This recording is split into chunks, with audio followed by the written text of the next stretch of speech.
A quick video on sizing the aortic valve. I'm using 3Mensio version 8.0.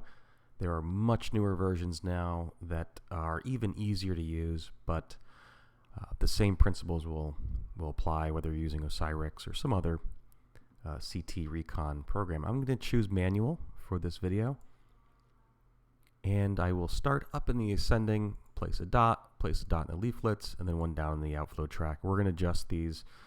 The nadir dots that we place will actually move the center dot, and then we can also move the dot above and below. I want to you want to ensure that your dot is above where you want to measure.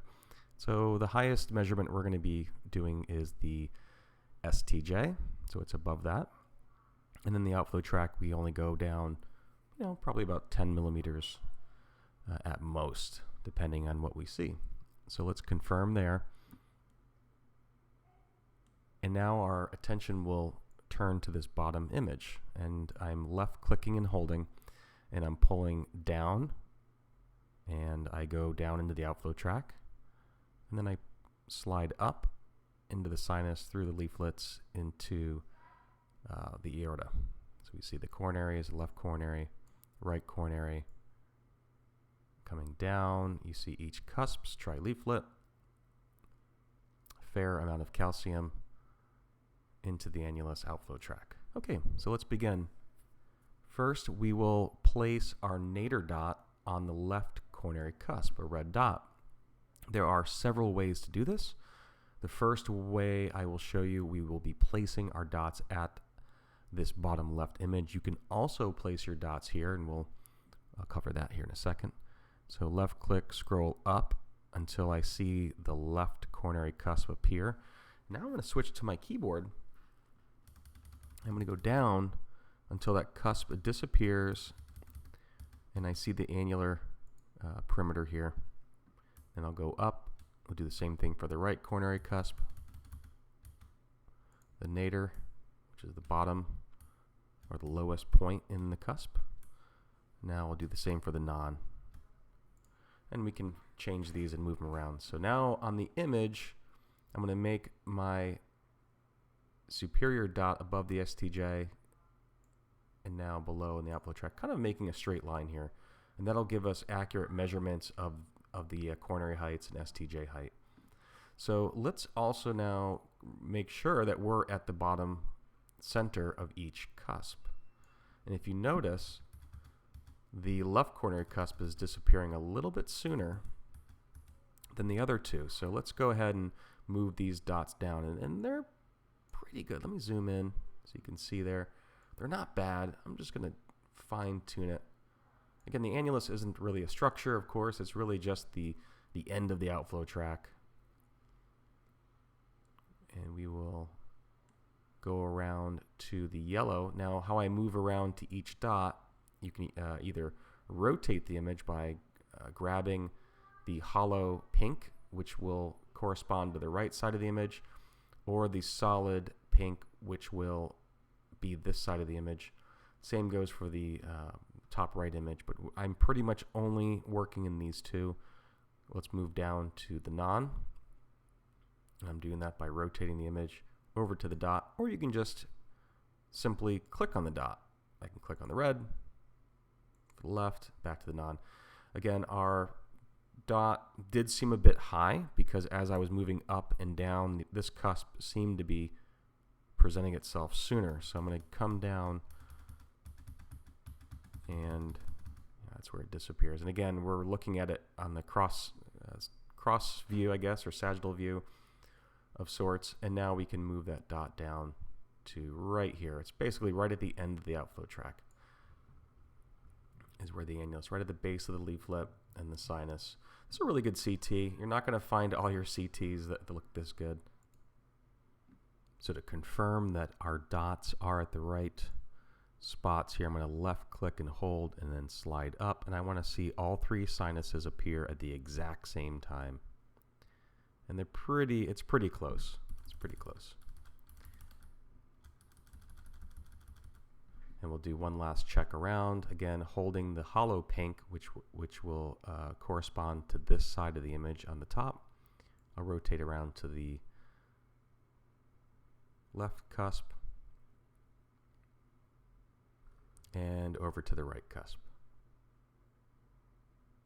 That's pretty much the lowest spot in each one, so we're good. I'm going to confirm here. Now we're going to size in this top left image. I'll double click to enlarge and take the whole screen. Now we're going to use this kidney bean button, and we're going to use, between 10 and 12 dots. You don't want to use too many because then you will actually oversize the vessel. The more dots you put, the more detail in the measurement and the longer the line will be. So this patient sizes to a 26 millimeter perimeter derived annulus. We can go through here and change these dots. I like to come out and just kind of smooth them out. We're not going to follow this. Just bring it out here. Same thing. Anytime you see every time your cursor comes along the line, you'll see where the dots were placed, and then you move them. If you want to add a dot, oh, never mind. This is the older 3Mensio. Newer ones, you'll actually be able to add dots by just clicking on the line. And it might be a setting that I haven't turned on, but this is an older version. And that is the annulus. You're going to then right click and annotate it, as well as adding this to your report. Add screenshot to report. You can also label it there. So let's go on to measure the next item of importance, which is the outflow track. And we're scanning the anatomy here. We're looking for anything, any type of calcium in the outflow track. But this looks pretty smooth. We're going to go to -3 for this. Use the keyboard to fine tune, and then kidney bean again.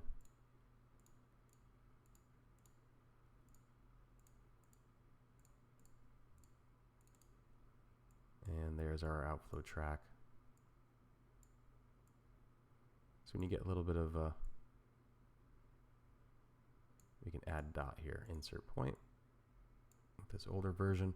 Okay, there's our outflow track, 25.7. So it's narrowing a little bit from the annulus.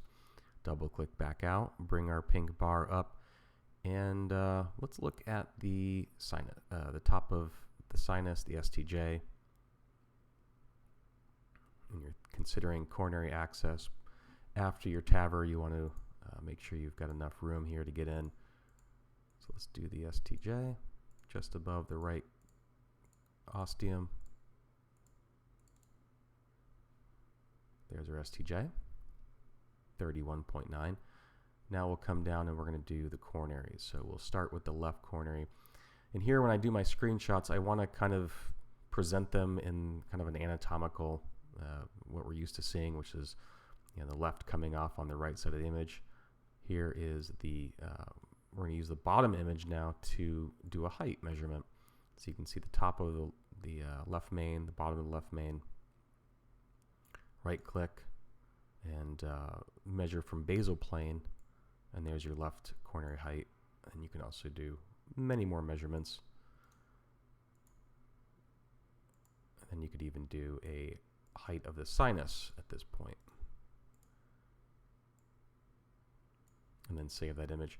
We'll do the same thing for the right. Now I like to use solid green and bring that over to the right. And now use the screen on the right, and most of the time that's where the coronary is. So the line was already there. Right coronary, basal height. And the top here, probably basically our STJ height, 23.8. So let's go take a look at the hockey puck view, which looks like a hockey puck. We're going to bring our red line down, or green line down to the annular plane.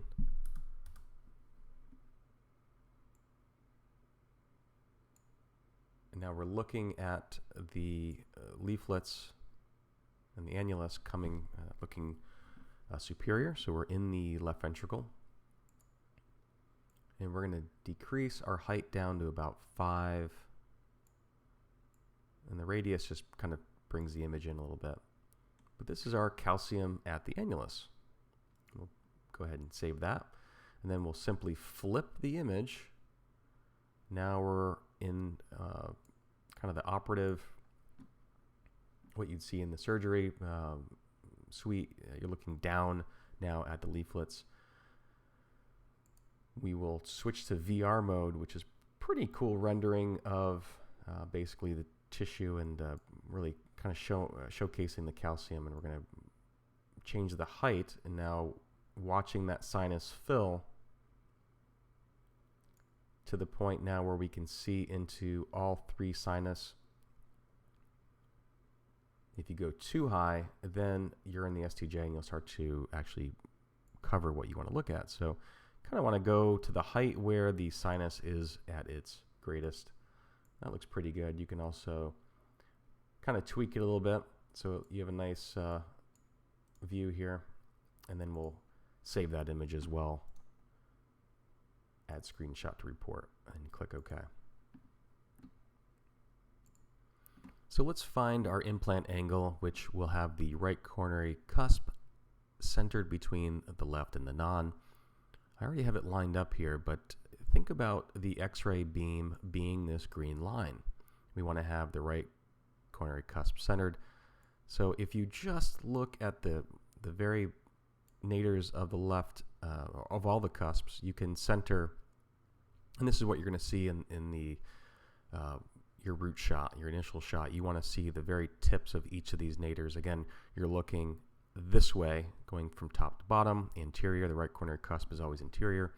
So it's best to have your pigtail there because contrast is heavier than the heme. And if you put your pig in the non for the case, but when you do your root shot, you'll get a better filling if you do put it in the right, because the contrast tends to fall.